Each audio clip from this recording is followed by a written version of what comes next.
BJP. പാളയത്തിലെ മന്ത്രിമാരുടെ രാജി ആവശ്യപ്പെട്ട തലസ്ഥാന നഗരി പ്രതിഷേധാഗ്നിയിൽ അമരുമ്പോൾ മോദി സർക്കാരിനെ പ്രതിരോധത്തിലേക്ക് എത്തിച്ചുകൊണ്ട് കേന്ദ്ര സഹമന്ത്രി ജോർജ് കുര്യൻ രാജിവെച്ചിരിക്കുന്നു.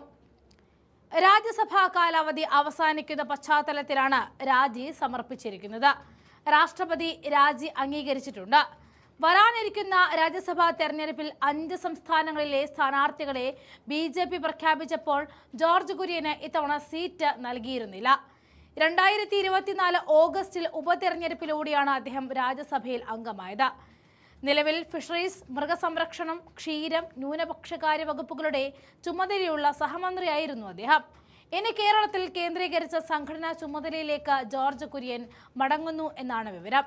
കേന്ദ്രമന്ത്രിയായ രവനീത് സിംഗ് ബിട്ടുവിനും ബി.ജെ.പി. ഇത്തവണ രാജ്യസഭാ സീറ്റ് നിഷേധിച്ചിരുന്നു. ഇതിന് പിന്നാലെ ജോർജ് കുര്യൻ കൂടി രാജിവെച്ചത് ബി.ജെ.പി. ക്യാമ്പിന് വലിയ തിരിച്ചടി ആയിരിക്കുകയാണ്. പാർട്ടിക്ക് വലിയ തിരിച്ചടിയാകുന്ന തരത്തിൽ കേന്ദ്രമന്ത്രിസഭയിലും ബി.ജെ.പി. സംഘടനയ്ക്കുള്ളിലും അടിയന്തര അഴിച്ചുപണിക്ക് കേന്ദ്ര നേതൃത്വം ഒരുങ്ങുന്നു എന്ന സൂചന നേരത്തെ പുറത്തുവന്നതാണ്.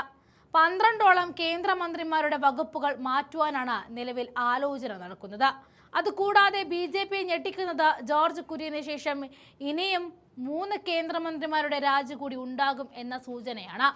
ജോർജ് കുര്യന്റെ രാജിക്ക് ശേഷം സി സദാനന്ദൻ മന്ത്രിസഭയിലേക്ക് എത്തുമോ എന്ന കാര്യത്തിലും അണികളിൽ വലിയ തർക്കങ്ങൾ നടക്കുന്നുണ്ട്.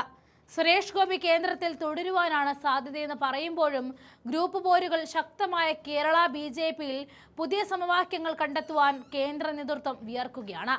ദേശീയ തലത്തിൽ പ്രവർത്തിക്കുന്ന അനിൽ ആന്റണിയുടെ പേര് പരിഗണനയിലുണ്ട് എന്ന റിപ്പോർട്ടുകൾ വരുന്നുണ്ടെങ്കിലും പാർട്ടിയിലെ മുതിർന്ന നേതാക്കളെ അവഗണിക്കുന്നതിനെതിരെ വലിയ പ്രതിഷേധമാണ് അണികൾക്കിടയിൽ ഉയരുന്നത്. കേരളത്തിൽ പുതിയ പ്രഭാരിയെ നിയോഗിക്കേണ്ടി വരുന്നത് സംസ്ഥാന നേതൃത്വത്തിന്റെ പരാജയമായിട്ടാണ് വിലയിരുത്തപ്പെടുന്നത്. ഇതിനോടൊപ്പം തന്നെയാണ് കേന്ദ്ര ഭരണകൂടത്തെ കൂടുതൽ സമ്മർദ്ദത്തിലേക്ക് എത്തിച്ചുകൊണ്ട് കേന്ദ്ര വിദ്യാഭ്യാസ മന്ത്രി ധർമ്മേന്ദ്ര പ്രധാന്റെ രാജി ആവശ്യപ്പെട്ടുകൊണ്ടുള്ള പ്രതിഷേധങ്ങളും രാജ്യതലസ്ഥാനത്ത് ആളിക്കത്തുന്നത്. വിദ്യാഭ്യാസ മേഖലയിലെ സമീപകാല വിവാദങ്ങളിൽ പ്രതിഷേധിച്ചുകൊണ്ട് പ്രതിപക്ഷ പാർട്ടികളും വിദ്യാർത്ഥി സംഘടനകളും തെരുവിൽ ശക്തമായ പ്രക്ഷോഭം അഴിച്ചുവിട്ടിരിക്കുകയാണ്. പ്രതിഷേധം അണപൊട്ടിയതോടെ ധർമ്മേന്ദ്ര പ്രധാന്റെ കസേരയും തെറിക്കുമെന്ന സൂചനകൾ ഇപ്പോൾ പുറത്തു വരുന്നുണ്ട്. അദ്ദേഹത്തിന്റെ രാജി ഉടൻ തന്നെ ഉണ്ടാകുമെന്ന സൂചനകൾ രാഷ്ട്രീയ വൃത്തങ്ങളിൽ നിന്നും പോലും ഇപ്പോൾ റിപ്പോർട്ടുകൾ വരുന്നുണ്ട്. ജോർജ് കുര്യന്റെ രാജിയും ധർമ്മേന്ദ്ര പ്രധാനെതിരെയുള്ള കനത്ത ജനരോക്ഷവും കൂടിയായപ്പോൾ കേന്ദ്ര സർക്കാർ പൂർണ്ണമായിട്ടും പ്രതിരോധത്തിലേക്കായിരിക്കുകയാണ്.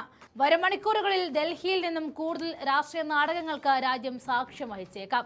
ഉത്തർപ്രദേശ് അടക്കം നിയമസഭാ തിരഞ്ഞെടുപ്പ് നടക്കാനിരിക്കുന്ന 7 സംസ്ഥാനങ്ങളിൽ കനത്ത പരാജയ ഭീതിയിലാണ് ഇപ്പോൾ ബി.ജെ.പി. നേതൃത്വം ഉള്ളതെന്നും ഈ കേന്ദ്രമന്ത്രിമാരുടെ രാജിയും എല്ലാം കൂടി മൊത്തത്തിൽ ആകെ ഒരു ഭയത്തിലാണ് ബി.ജെ.പി. ഉള്ളത്. യു.പിയിലും ദില്ലിയിലും കേന്ദ്രമന്ത്രിമാരായ ബി.ജെ.പി. അധ്യക്ഷന്മാർക്ക് തങ്ങളുടെ മന്ത്രിസ്ഥാനങ്ങൾ രാജിവെച്ച പൂർണ്ണമായിട്ടും പാർട്ടി പ്രവർത്തനങ്ങളിലേക്ക് ഇറങ്ങേണ്ടി വരുന്നു എന്നത് ബി.ജെ.പി. നേരിടുന്ന കടുത്ത തെരഞ്ഞെടുപ്പ് പ്രതിസന്ധിയുടെ തെളിവ് തന്നെയാണ്. ഭരണം നിലനിർത്താൻ സംസ്ഥാനങ്ങളിലെ ജാതി രാഷ്ട്രീയ സമവാക്യങ്ങൾക്ക് മുന്നിൽ കേന്ദ്ര നേതൃത്വത്തിന് മുട്ടുമടക്കേണ്ടി വന്നിരിക്കുന്നു. വരും ദിവസങ്ങളിൽ നടക്കാൻ പോകുന്ന ഈ കൂട്ടരാജി വലിയ രാഷ്ട്രീയ കൊടുങ്കാറ്റിനാകും ദില്ലിയിൽ വഴി തുറക്കുക.